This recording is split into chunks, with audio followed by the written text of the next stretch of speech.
Welcome to the Influence and Impact Summit presented by Platform University. Know that your story matters and that you have a message that the world needs to hear. You can get your message to the end user now so much easier. It can't just be about you.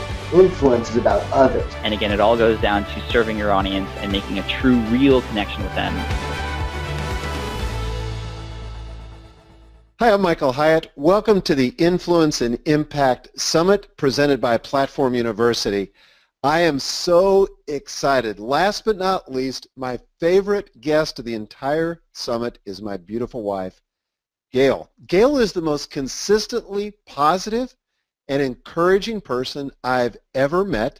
She's really my secret weapon. The reason I've been able to succeed as an entrepreneur and as a business person, and she is also an artist in her own right.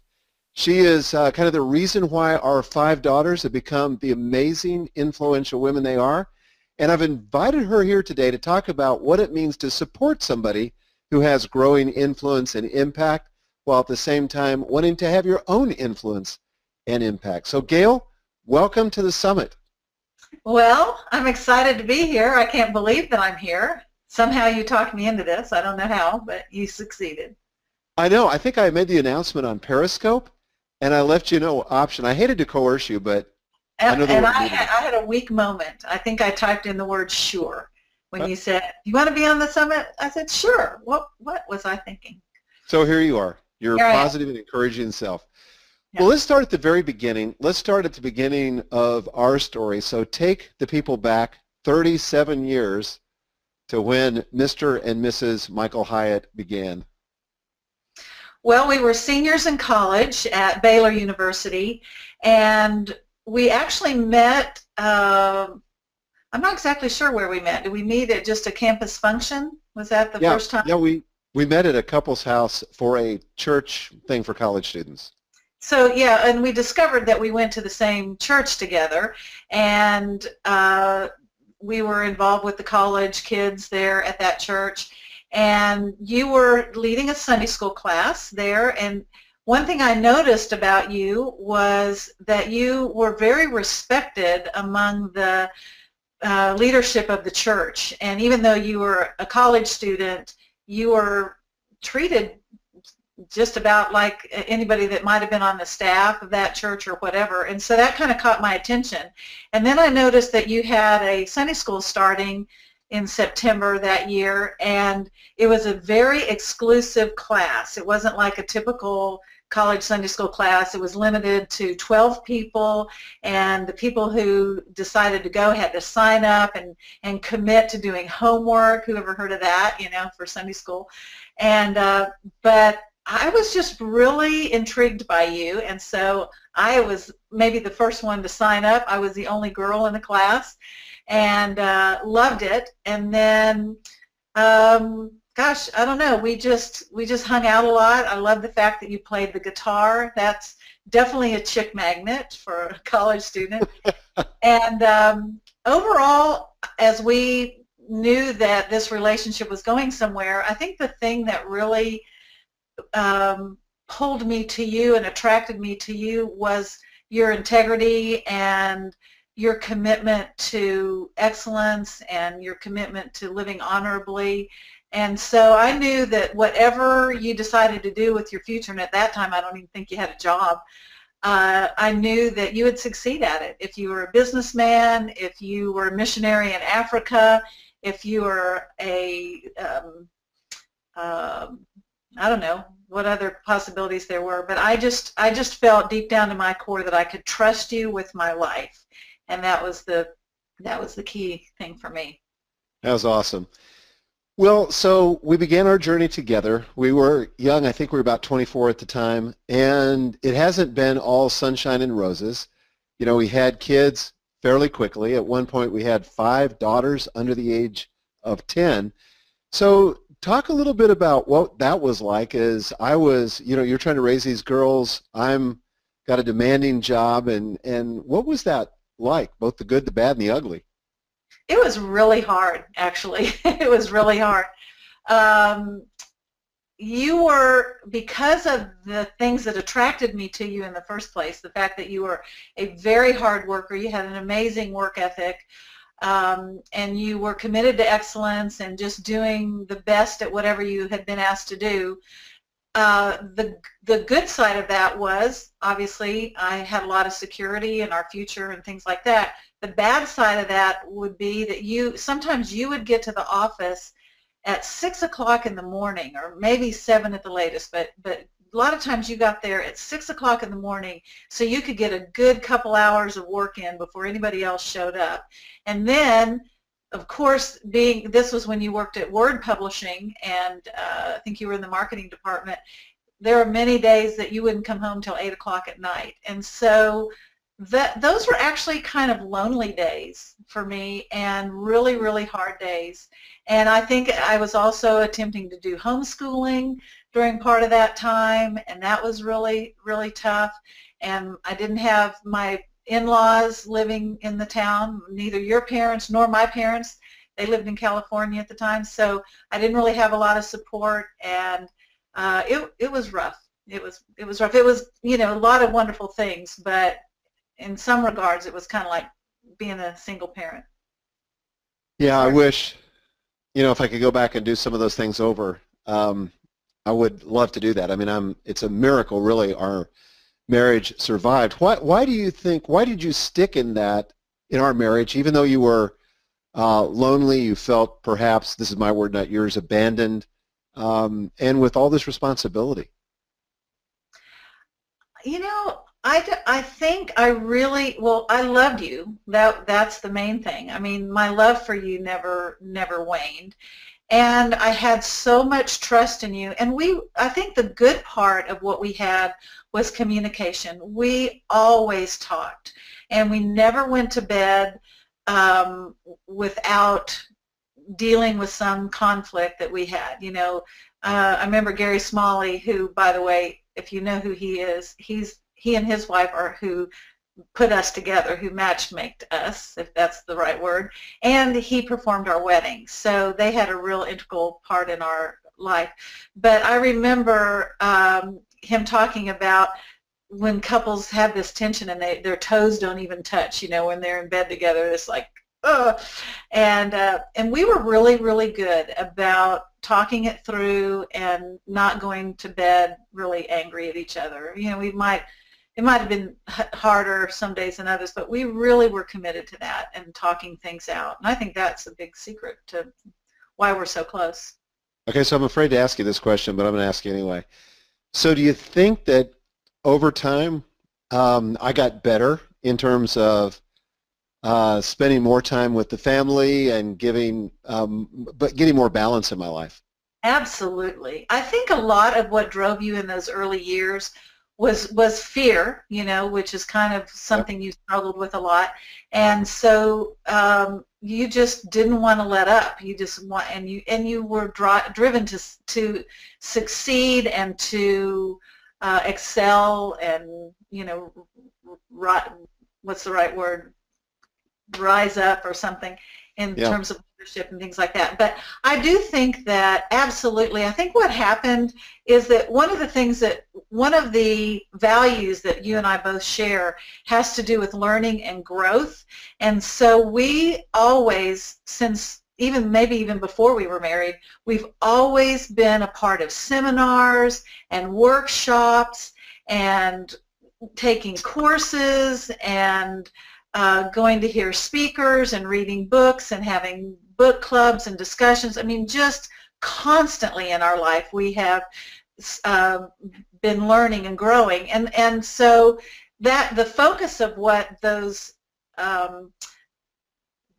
topics might be changed, depending on what we were going through, but there was a time when a lot of that was focused on marriage and on parenting. And so I remember we went to several conferences on parenting together. We read books and talked about them. We'd go on a vacation and we'd read a book together and talk about it, or we'd listen to, at that time, cassette tapes in the car if we were driving somewhere, and then we'd talk about it. And so we knew that we always had more to learn. And then I think we were pretty good about applying what we were learning. So. I think one of the things that we did well too, and again, we didn't do everything well at all. I certainly didn't. But I think one of the things that we did well is we really built a friendship. I think that I can honestly say today, 37 years later, and I've been able to say it for years and years and years, is that you're my best friend. There's nobody whose opinion that I respect more, that I want more. When I've got an idea or a crisis at work or something where I need some input, you're the first person I call or see or want to talk with. And I think that friendship, even when it was difficult, we were two friends hanging in here together, really standing for one another, even when life wasn't turning out as we hoped. I mean, we went through a business failure. We've gone through a lot of things with our daughters, but I always knew I could count on you as my best friend. We were committed to each other and to the marriage. And so regardless of what would come up, we were committed to working through it. We got counseling. I remember some really hard times, and we went through some marriage counseling, and that was amazing. And we were just flat committed, both of us committed to making it work. And I'm so glad that we had that value early on. Yeah, we're both big believers in getting outside resources. If you're struggling with something, why reinvent the wheel? Why struggle and be in pain longer than you have to be? Go to a therapist, hire a counselor or a coach, read a book, go to a conference, do something, because honestly, you need somebody in your life, some significant other that is standing for you, that is supporting you, that is holding you to the best version of yourself. And that's what Gail's done for me. In fact, you'd mentioned fear, Gail, and I want to talk about that for a minute because I have struggled with fear. Okay. And as you know, I coach entrepreneurs and business people all over the world, and one of the common threads that all successful leaders have, I don't care if you're in a nonprofit or a for-profit, I find that they struggle with fear. So you've been able to diffuse that in my life and really help me. So what would you say has kind of been your strategy? How do you diffuse fear in the life of somebody who has big dreams?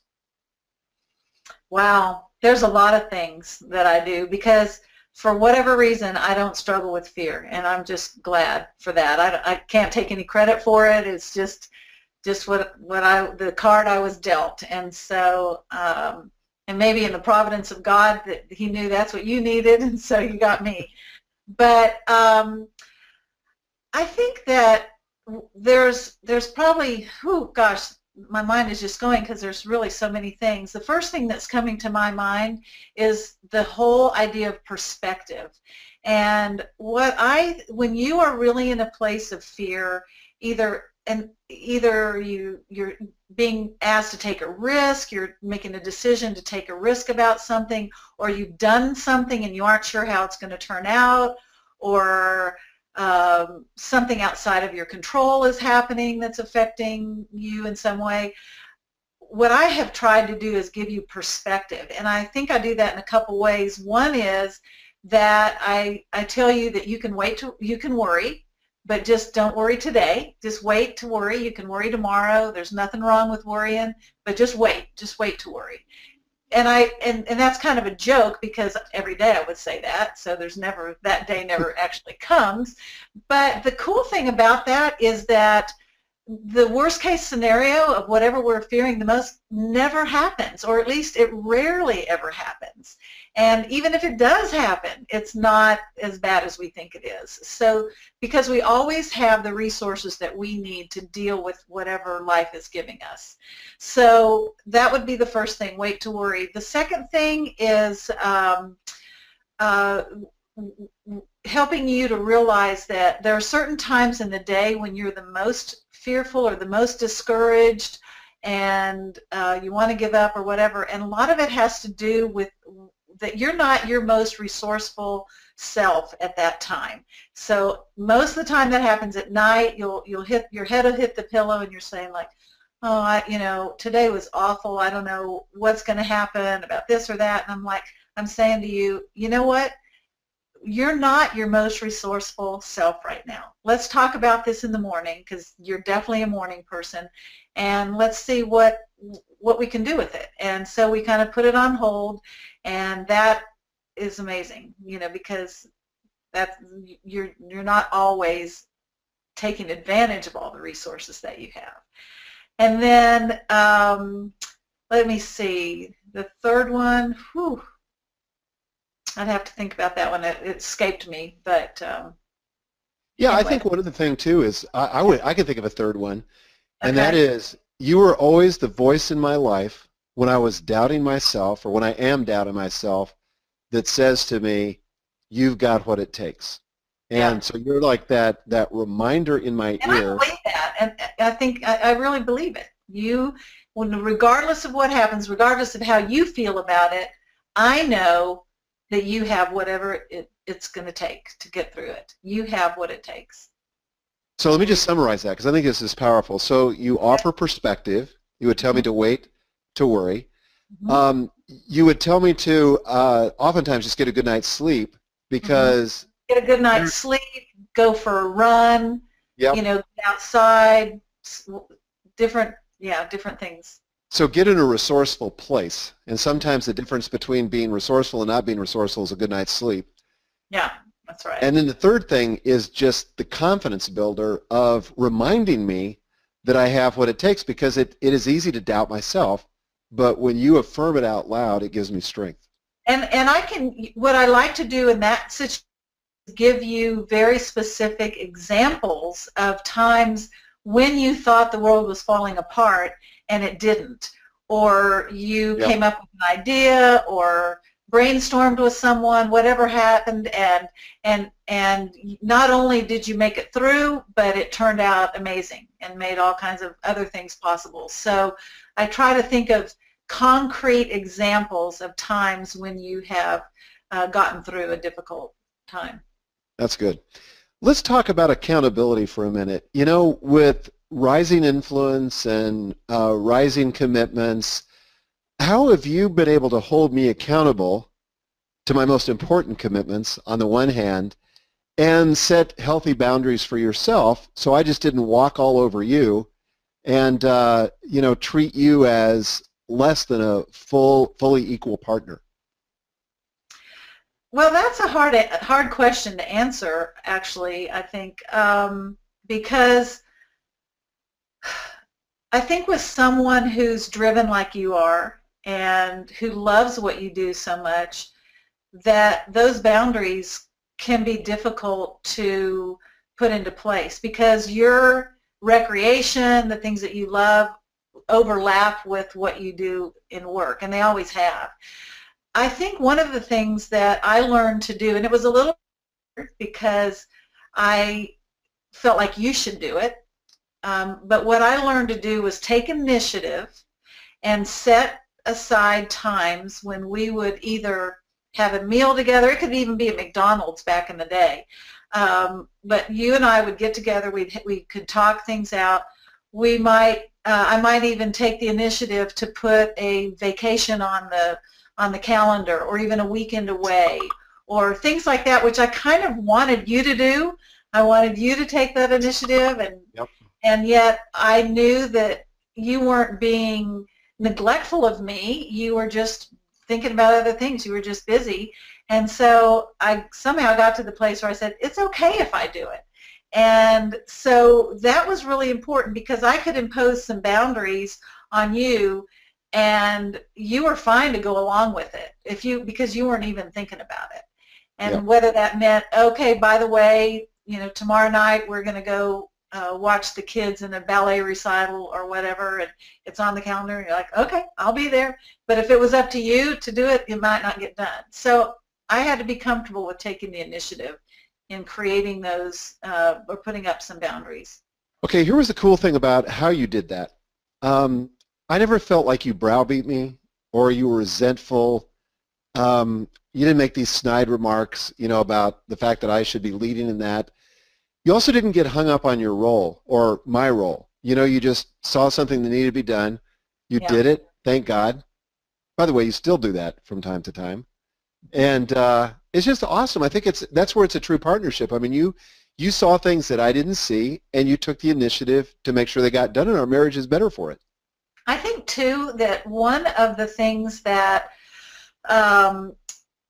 is important to remember, not only as a spouse, but also as a parent and a business partner or a friend or anything, is you are going to get more of what you focus on. Yes. And I'm sure you've talked about that on your podcast and in your blogs, but it is so true. So I would imagine I want my husband to participate more in the kids' activities or something. So when you would go and you would be sitting there, you know, for a 4 or 5 hour ballet recital or something, I would just constantly thank you for being there, and isn't this great, and we're making such great memories for our kids, and this is so important, they're going to remember this, and, you know, just constantly affirming and noticing and thanking you for whatever it is, and you are going to get more of what you focus on, and that's just the truth. Well, and for me, as a recovering people pleaser, the fact that I knew that that was pleasing you made me want to do more of it. Yeah. So, and you weren't being intentionally manipulative, but it did shape my behavior in really powerful, positive ways. So I appreciate that. Yeah. Okay, I want to talk about our daughters. We have 5 daughters, as you know. I do. As I like to say, I live in an estrogen-rich environment. You know, I'm just astonished. They're all grown now. 4 of the 5 are married, but they're all powerful, influential leaders in their own right, with successful businesses, successful careers, unconventional marriages, and they just do amazing. I want to know, because I have to give you most of the credit for this, what was your secret sauce? What was it that you tried to focus on as a parent? Because you and I had these conversations innumerable times in the middle of the night where we were just like, are our kids going to turn out okay? Because we feel like we're making a mess of this. And yet, by the grace of God, they came out unbelievably well, way beyond what we expected. What do you think, what were you faithful to do, looking back, that you could share with our audience about, you know, like, what are the big things that you need to do if you're going to raise kids that are going to be world changers, that are going to be influencers? Well, one of the most fundamental things that I did for the girls was to encourage them to be independent. And I think partly because I don't struggle with fear, then I hope, and I don't think I pass that on to my girls. So they are comfortable with going into situations by themselves, to introducing themselves to strangers or people that you work with, to going into a lesson or a class where they may not know someone, or standing out on the sidewalk in front of the house and selling lemonade, or whatever it is. They were encouraged from the day one to be independent and confident, and not to worry about stuff, and not to be afraid of things. And so I think that was a fundamental value that I was able to pass on to them. And I got that from my dad. I was the only girl, and I had 4 older brothers. And so my dad just kind of treated me like one of the guys when it came to, okay, we're going to go out in the garage and we're going to show you how to change a tire, so that if you have a flat tire on the interstate, you'll know what to do. And so I just kind of learned that growing up, and I think I was able to pass that on to the girls. I'm just trying to think. The other thing that was important is that they were encouraged to experiment and to try new things, and we had them working from, I remember, I think Megan was working at, literally had a job where she was cleaning people's houses at 10 years old because she wanted a horse. And she had, we were young, married at that time, and didn't have a lot of money, and so we said, if you want it, you're going to have to figure out a way to earn the money. And so she was literally cleaning houses at 10 years old and saving her money, and we encouraged them to experiment with different, when they were older, we encouraged them to try different types of jobs and work to find out what they were good at or what they enjoyed, or whether it was sports or art, that kind of thing. I think we really wanted them to try lots of stuff and not worry about if something didn't work out, no big deal, go try something else. Another thing I think that we did for them too is that, first of all, we loved each other. We felt like there's not a lot that we have figured out as parents, but we can love one another, and the best gift we can give to our kids is a relationship that is stable and healthy and loving. I really, really, really agree with that. Definitely. That if these listeners take nothing else away, that is the most important thing that you can give to your children, is the love that you have for your spouse, because it creates a secure environment. It gives them, they feel secure so they can go out and try new things and grow and learn. And I think that's by far the most important thing. I think we were pretty expressive with our love too. Both of us are huggers, and we would always hug the girls even when they didn't want to be hugged, just in essence saying, you know what, you're accepted for who you are. And, there were tough disciplinary things we had to do, but I don't think, looking back, the girls had any doubt that they were loved and that this was a safe place to be. I'm thinking of something else too. We encourage them to grow and learn, and a lot of times we would take them with us on trips. You would take them on trips when you were working with authors, and whether it was a convention or a speaking engagement or a tour, somebody was on a tour, we would take them and have them work the merch table. I remember we did things like that, but we encouraged them to grow and learn. And a lot of times when we were reading books, we would include them in the discussion of those books, and we'd give them books to read, or we'd buy them tickets to an event so that they could learn. And so they have all definitely been infected with the love of learning in their lives. Yep, absolutely. Okay, so what would you say to the young influencer who's listening to this, and particularly someone who's supporting that influencer? And by the way, in today's world, I know that traditionally you might think, that the man is the influencer and the woman is not, but we have, even in our own daughters, a couple of our daughters are the real leaders and the real breadwinners in the home, and that's just fine. I mean, that's just the way it is. So to the person who's trying to support the person who has this drive to be influential and have more impact, what would you say are some kind of do's and don'ts? What should they focus on? And just 2 or 3 things.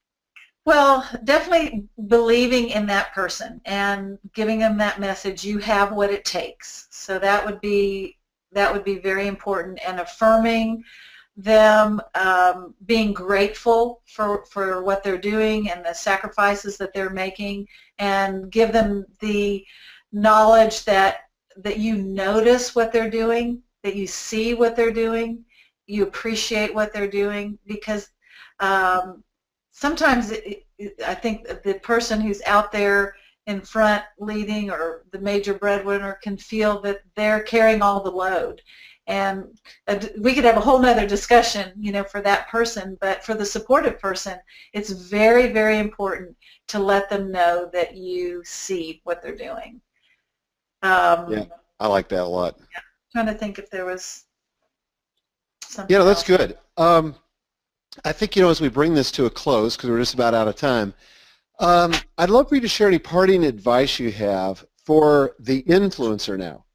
So the person who's really driven, they want to have massive impact in the world, they're ambitious, and really in the best sense. What would you say to that person? Wow. I think that it's important to remember that each one of us is responsible to someone, and we're also responsible for someone. So whether you even are aware of who those people are on either side, it is very, very important to know it's just a fact. It's just, without you even knowing it, You're responsible to someone, and you're responsible for someone. And the people you're responsible for might be a lot of people. If you're already out there and you are, you've got a platform, you've got an audience or whatever, then you know who those people are.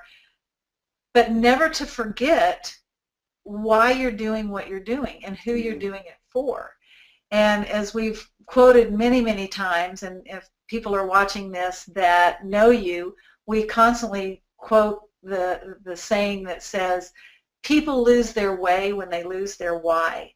So it's really important to stay connected to the why, because the hard times will come and you will feel like giving up, and you don't want to throw in the towel because times are hard.